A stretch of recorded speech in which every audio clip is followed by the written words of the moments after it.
Hello दोस्तों। तो आज हम लोग अर्थमेटिक का एक टॉपिक शुरू कर रहे हैं, परसेंटेज। परसेंटेज जो आपका प्रतिशतता, यह प्रतिशतता आपका बहुत ज़्यादा आपके अर्थमेटिक में इसका रोल है। ठीक है, 60 से 70% अर्थमेटिक कवर करता है। तो देखिए परसेंटेज में डायरेक्ट, देखिए कुछ टॉपिक में आपको डायरेक्ट परसेंटेज से क्वेश्चन होते हैं, कुछ में इनडायरेक्ट होते हैं। तो डायरेक्ट वाले क्या है, एक तो परसेंटेज का ही आपको क्वेश्चन आ जाता है, और एक आपका बात करें तो छूट या बट्टे का क्वेश्चन आता है, टॉपिक है आपका। दूसरा क्या है, एक लाभ और हानि का है, यानी कि प्रॉफिट और लॉस। एक सीआई यानी कि सिंपल इंटरेस्ट, यानी कि आपका साधारण ब्याज। ठीक है, और दूसरा क्या है, कंपाउंड इंटरेस्ट, यानी कि आपका चक्रवृद्धि ब्याज। चक्रवृद्धि ब्याज से आपके डायरेक्ट क्वेश्चन यहाँ से, तो ये जो 5 टॉपिक मैंने लिखा है, यहाँ से तो आपके डायरेक्ट क्वेश्चन आते हैं परसेंटेज पे, सीधे सीधे दिखता है। कुछ टॉपिक जैसे अर्थमेटिक के हो गए, टाइम एंड वर्क में भी इसका रोल होता है, मिक्सचर एंड एलिगेशन में भी होता है, और आपका टाइम स्पीड डिस्टेंस का में भी होता है। तो ऐसे थोड़ा थोड़ा जब परसेंटेज आप जानते हैं, डीआई में इसका बहुत बड़ा रोल है। अगर डाटा इंटरप्रिटेशन आपको 5 क्वेश्चन हर एग्जाम में, लगभग कम से कम 5 होते हैं, ज़्यादा से ज़्यादा 10 भी होते हैं किसी किसी एग्जाम में, तो इसका बहुत बड़ा रोल होता है। तो यानी कि परसेंटेज आपका हर, ऐसा कोई टॉपिक नहीं है जिसमें परसेंटेज के क्वेश्चन नहीं बन सकते हैं। बने या ना बने वो अलग बात है, लेकिन सब में बन सकते हैं। तो आप लोग अगर परसेंटेज आप अच्छे से जानते रहोगे तो आप आसानी से इसको समझ पाओगे। तो हम देखते हैं कि अब आपको क्या है कि परसेंटेज में मैं आपको एकदम बिल्कुल बेसिक से आपको एडवांस लेवल पढ़ाऊंगा, बेसिक टू एडवांस। ठीक है, उसमें हम लोग सीखेंगे प्रतिशत होता क्या है। प्रतिशत यानी कि कोई भी वैल्यू हो, वो 100 में कितनी है। यानी कि मैं मान लूँ कि 2%, इसका मतलब ये है कि 100 में क्या है, 2 है किसी भी चीज़ की वैल्यू। मान लीजिए कोई भी विद्यार्थी एग्जाम में कितना 50% पाया, तो इसका मतलब वो 100%, यानी कि 100 में वो क्या है, 50 पाया। ठीक है, और कोई भी चीज़ अपने आप में क्या होती है, 100% होती है। ठीक है, तो मान लो, अगर मान लो फिजिक्स का क्वेश्चन है, वो आपका 35 मार्क्स है, तो ये 35 क्या है, पूरा टोटल मार्क्स है इसका। ठीक है, अब ये 35 अपने आप में क्या है, 100% है। अब इसमें मान लो अगर 7 नंबर पाया, तब निकालेंगे कि कितना परसेंट है। यानी कि अगर 7 नंबर पाया तो कितना, 35 में 7%, यानी कि 5 5 दूनी, यानी कि उसने 20% मार्क्स पाए। यानी कि अगर मैं बात करूं कि 60%, किसी ने 60% नंबर पाया, यानी कि वो 100 में कितना, 60% नंबर पाया। तो इस तरीके से अगर कोई भी चीज़ आप लोग अगर मान लो परसेंटेज को, देखिए धीरे धीरे यहाँ से हम लोग सीखेंगे। यानी कि इतना तो आप लोग को पता लग गया कि प्रतिशत होता क्या है। कोई भी वैल्यू 100 में वो कितनी है, वही आपकी प्रतिशत है। अब इस तरह से देखेंगे कि मान लीजिए 20% है। अब मैं कहूँ इसको अगर भिन्न में बदलेंगे तो क्या करेंगे, 20 में 100 से भाग दे देंगे तो कितना आ जाएगा, 1/5। इसी तरीके से मैं अगर कहूँ, बोलूँ 60% को भिन्न में चेंज करो तो क्या लिख देंगे, 60/100, यानी कि 60 में 100, 100 में 60 वैल्यू। ठीक है, तो इसको 20 के 60, 20/100, यानी कि 3/5। इसी तरीके से अगर यहाँ पर ऐसे में बोलूँ, मान लीजिए 1/5 है। ठीक है, इसको प्रतिशत में चेंज करना है तो आपको क्या करना है, 100 से गुणा कर देना है। तो 5 दूनी 10, यानी कि 20%। अगर 3/6 3 मान लो 7 है। इसको अगर प्रतिशत में बदलना तो क्या 100 से गुणा कर दोगे, कितना आ जाएगा 300/7। तो 7 चौको 28 और आपका कितना बचेगा 7 दूनी 14 और आपका 6, यानी कि अब आपका 42 सही 6/7%। ठीक है। तो अब आपको सीधा सीधा यहाँ से एक चीज़ आपको पता लग गई कि यानी कि प्रतिशत निकालने के लिए हम क्या करते हैं, किसी भी चीज़ में 100 का मल्टीप्लाई कर देते हैं तो हमारा क्या निकल आता है, प्रतिशत निकालना होता है। या अगर भिन्न में प्रतिशत को भिन्न में बदलेंगे तो आपका कितना हो जाएगा, उसको 1/100 से गुणा कर देंगे, या फिर इसी को ऐसे बोल सकते हो 100 से भाग दे देंगे। ठीक है, चलिए इतनी बात तो समझ में आई। चलिए इस पर छोटे छोटे क्वेश्चन आपको एग्जाम में कैसे पूछे जाते हैं वो हम देखेंगे। देखिए जैसे ये मैंने यहाँ पर ले लिया है छोटे छोटे क्वेश्चन ताकि आपको अच्छे से समझ में आए। तो यानी कि 25% को अगर भिन्न में बदलना होगा तो क्या लिख देंगे 25/100। इसको सॉल्व करेंगे तो कितना आ जाएगा 1/4। अब इसी तरीके से 45% को 45/100 लिख सकते हैं। तो इसलिए यहाँ पर 5 9 45 और 5 दूनी 10 यानी कि 9/20 हो जाएगा। अब ये क्या है 16 सही 2/3 यानी कि 16 × 3 48 2 50 50/प्रतिशत हटेगा तो 100 से नीचे गुणा हो जाएगा। तो इसको 1/6 लिख सकते हो। उसी तरीके से 33 तिहाई 99 और 100 100/300 क्या लिख सकते हैं 1/3। यानी कि अगर साधारण भिन्न में बदलना हो तो हम लोग क्या करेंगे, प्रतिशत हटाएंगे तो नीचे 100 से भाग दे देंगे। ठीक है।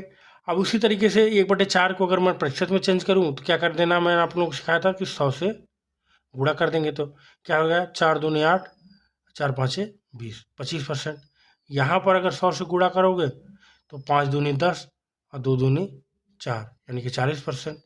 अब यहाँ पे अगर 100 से मैं प्रतिशत में चेंज करूँ तो 100 से गुणा करूँगा कितना हो जाएगा 25 चौको 100 4 3 12%। यानी कि अब यहाँ से एक चीज़ आप समझो कि जो 4 है क्या है, ये मूल वैल्यू है और उसमें 4 में 1, या ऐसे कह सकते हो 4 का कितना है 25% है। ठीक है। अब यहाँ से अगर मान लो 100 से गुणा करूँगा तो कितना हो जाएगा कि 400/9 और 9 से भाग देंगे 9 चौको 36 और फिर 9 चौको 36 4/9%, यानी कि 44 सही 4/9%। इतना समझ गए। यानी कि साधारण एक हम लोगों ने कॉन्सेप्ट सीख लिया, साधारण भिन्न में बदलना और भिन्न को प्रतिशत में बदलना, इतनी बात समझ गए। ठीक है। तो कई बार आपका एक बेसिक होता है कि इसको दशमलव में, मैंने आपको क्या बताया था, देखिए क्या निम्न प्रतिशतों को दशमलव में बदलें। ठीक है। दशमलव में बदलेंगे तो आपको दशमलव में कैसे बदलना होगा, यानी कि 3/32/100 लिखेंगे, प्रतिशत हटाएंगे तो इसको क्या लिख सकते हैं, यहाँ पे 2 जीरो है तो यहाँ पर 0.32 हो जाएगा। ठीक है।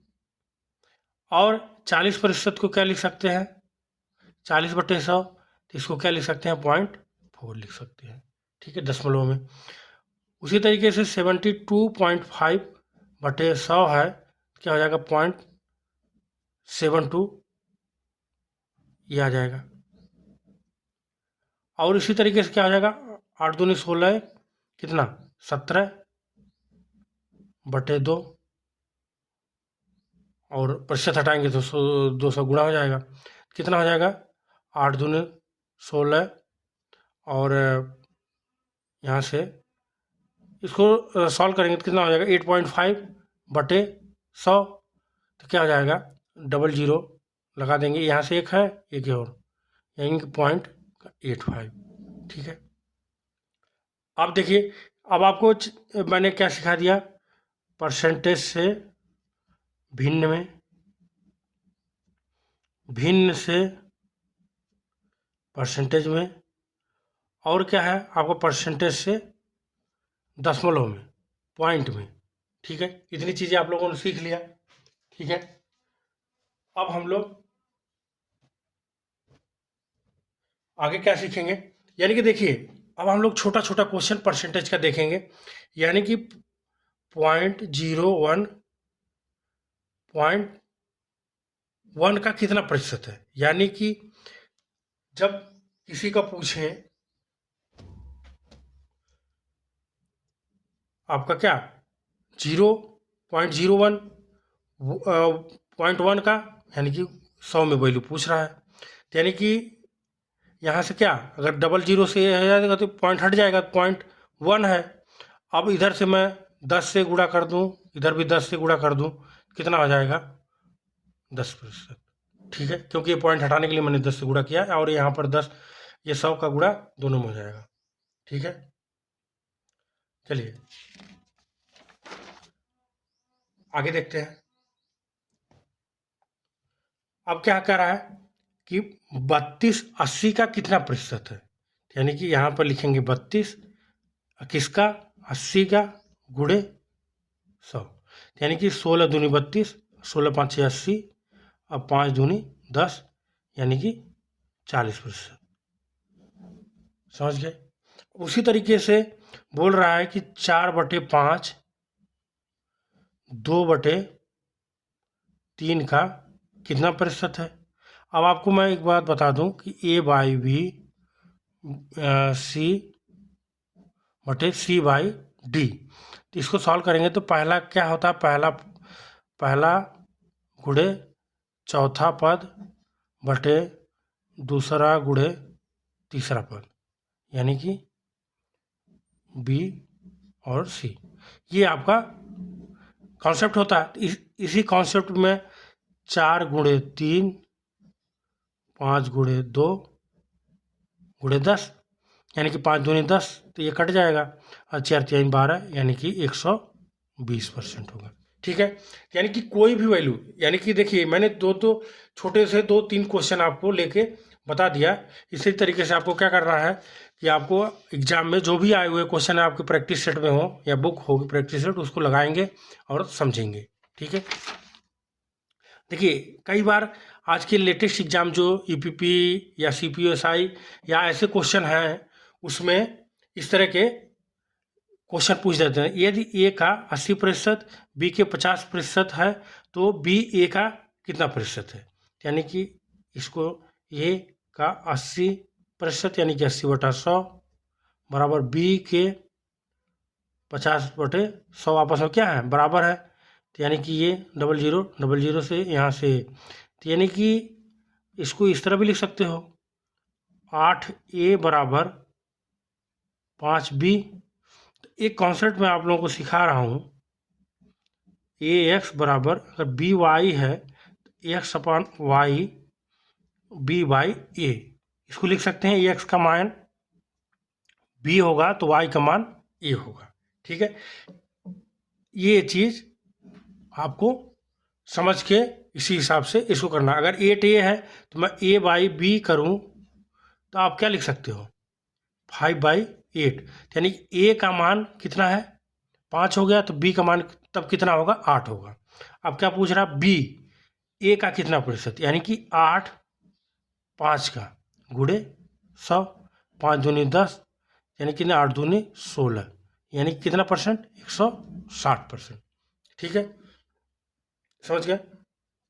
उसी तरीके से क्या हो रहा है, ए का 20%, बी के 50% के बराबर है, तो ए बी का कितना प्रतिशत है, यानी कि मैं प्रतिशत से प्रतिशत डायरेक्ट हटा दे रहा हूँ। इस 0 से 0 हटा दूँ तो मैं क्या लिख सकता हूँ इसको 2A बराबर 5B। इसी को मैं इस तरह भी लिख सकता हूँ A/B बराबर 5/2, यानी A का मान कितना हो गया 5, तो B का मान कितना हो जाएगा 2 हो जाएगा। अब इसको मैं क्या लिख सकता हूँ, क्या पूछा है A/B का कितना प्रतिशत है, यानी कि A यानी कि 5, 2 का कितना प्रतिशत है बटे 100, 5 दूनी 2 5 10 यानी कि 50, यानी कि कितना 250%, यानी कि 250% है। ठीक है, समझ गए। चलिए इसी तरीके से आगे देखते हैं। अब देखिए क्या है, ए का 15%, ए माइनस बी के 25% है।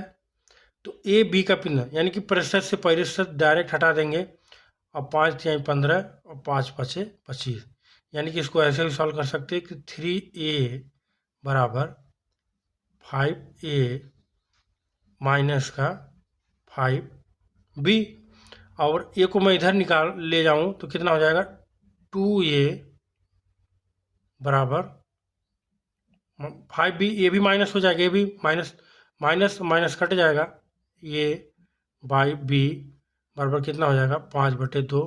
तो ए का मान कितना, बी का मान 2 है। तो यहाँ पर भी देखिए सॉल्व करेंगे तो कितना आ जाएगा, ए यानी कि 5, बी यानी कि 2 का कितना प्रतिशत है 100, यानी कि 5 दूनी 10, 5 25 यानी कि 250%। समझ गए, सिंपल सा है। देखिए एग्जाम में ऐसे क्वेश्चन पूछे जा रहे हैं, इसलिए मैंने आप लोगों को परसेंटेज के बेसिक कॉन्सेप्ट में आप लोगों को सिखा रहा हूँ। ठीक है, चलिए देखिए कई बार इस तरह से क्वेश्चन पूछ देता है, ए प्लस बी का 20%, बी के 50% के बराबर है, तो 2a minus B, 2a plus B का मान बताओ। ठीक है, वैसे निकाल लेंगे, ए प्लस बी का 20%, बी के 50% के बराबर, यानी कि प्रतिशत से प्रतिशत मैं डायरेक्ट हटा दूंगा, इस जीरो से जीरो हटा दूंगा, तो क्या 2a प्लस 2b बराबर 5b। इसको सॉल्व करेंगे तो क्या हो जाएगा 2a बराबर 3b, यानी कि a बाई बी लिख सकते हैं 3/2, यानी कि a का मान यहाँ से 3 आ गया, और b का मान कितना आ गया 2 आ गया। तो अब इसमें रख लेंगे 2a minus B, 2a plus B, यानी कि 2 गुणे 3 माइनस 2, 2 गुणे 3 प्लस 2, 3 दूनी 6 माइनस 2 का 4, 3 दूनी 6 प्लस 2 यानी कि 8, इसको 1/2। समझ गए। अब देखिए इसी तरीके से ये वाला क्वेश्चन है, यानी कि P प्लस Q का 20%, P माइनस Q के 50% के बराबर है। तो P अनुपात Q पूछा है, यानी कि प्रतिशत से प्रतिशत में डायरेक्ट हटा दूंगा, 0 0, यानी कि 2P प्लस 2Q बराबर 5P माइनस 5Q, यानी कि Q इधर ले आएंगे तो माइनस हो जाएगा, P इधर ले आएंगे तो माइनस माइनस का 3P बराबर माइनस का 7Q, P by Q minus minus cut जाएगा, या माइनस माइनस तो दोनों तरफ है तो प्लस ही हो जाएगा। ठीक है, तो क्या हो जाएगा 7/3, यानी कि P का मान 7 है तो Q का मान तब कितना हो जाएगा 3, यानी कि P अनुपात, इसी को इस तरह लिख सकते हो 7/3। समझ गए, इतनी बात समझ गए। अब आपको हम लोग आगे देख लेते हैं। एक क्वेश्चन इस उसी तरीके से है, ए का 120%, बी के 80% के बराबर है, तो बी प्लस ए और बी माइनस ए का मान होता है, यानी कि प्रतिशत 0 से 0, 4 दूनी 8, 4 3 12, यानी कि 3a बराबर क्या हो जाएगा 2b दिया है, तो a बाई बी 2/3, यानी कि b प्लस ए यानी कि 2 प्लस 3 और b माइनस ए यानी कि 3 माइनस 2, b का मान 3 है, तो यहाँ पर मैंने ए और उल्टा लिख दिया, तो आप समझ जाना कि b का मान कितना है, 3 दिया है, क्योंकि प्लस में कोई फर्क नहीं पड़ता, माइनस में फर्क पड़ता है। तो कितना हो जाएगा 5, यानी कि इसका जो मान आ गया वो कितना आ गया, 5 हो गया। ठीक है, अब एक क्वेश्चन और देखते हैं। अब आपका क्या है, उसी तरीके से है, यानी कि a प्लस बी का मान क्या है, 40% है, और a माइनस बी का 60% आपस में क्या है, बराबर है। तो इसकी वैल्यू पूछा है, यानी कि मैं प्रतिशत से प्रतिशत हटा दूंगा, 0 से 0 हटा दूंगा, यहाँ से 2, यहाँ से 3, तो यानी कि 2a प्लस 2b बराबर 3a माइनस 3b। यहाँ से हटाएंगे तो माइनस का a, इधर क्या होगा, माइनस का 5 का b। ठीक है, तो a बाई बी बराबर क्या हो जाएगा, 5/1, यानी कि जहाँ पर a का मान 5 होगा तो b का मान कितना होगा, 1 होगा। तो आपका क्या होगा, 5a, तो यानी कि 2a का मान -3 गुणे 1 और 5 प्लस 1, यानी कि 10 माइनस 7/6, यानी कि आपका आंसर 7/6। इस तरीके से हम लोगों ने क्या किया है, परसेंटेज का बेसिक कॉन्सेप्ट हम लोगों ने, बेसिक बिल्कुल जो 0 लेवल का है वो हम लोगों ने परसेंटेज में एक एक करके सीखा है। अब इसी तरीके से परसेंटेज में आप लोग क्या करेंगे, बने रहेंगे, और हम लोग आगे वीडियो में देखेंगे कि आपका बेसिक से आप लोग धीरे धीरे मैं आपको सारे एडवांस लेवल तक सिखाऊंगा। तो इतना अभी आप लोग समझेंगे, और अपने बुक्स में जो भी आपके पास बुक या प्रैक्टिस सेट है उस क्वेश्चन को देखेंगे और लगाएंगे, और अपने दोस्तों को भी बताएंगे कि इस चैनल पर इस तरीके से सारी चीज़ें आपको बताई जा रही है, सिखाई जा रही है, तो आप लोग सीखेंगे, अपने दोस्तों को भी बताएंगे।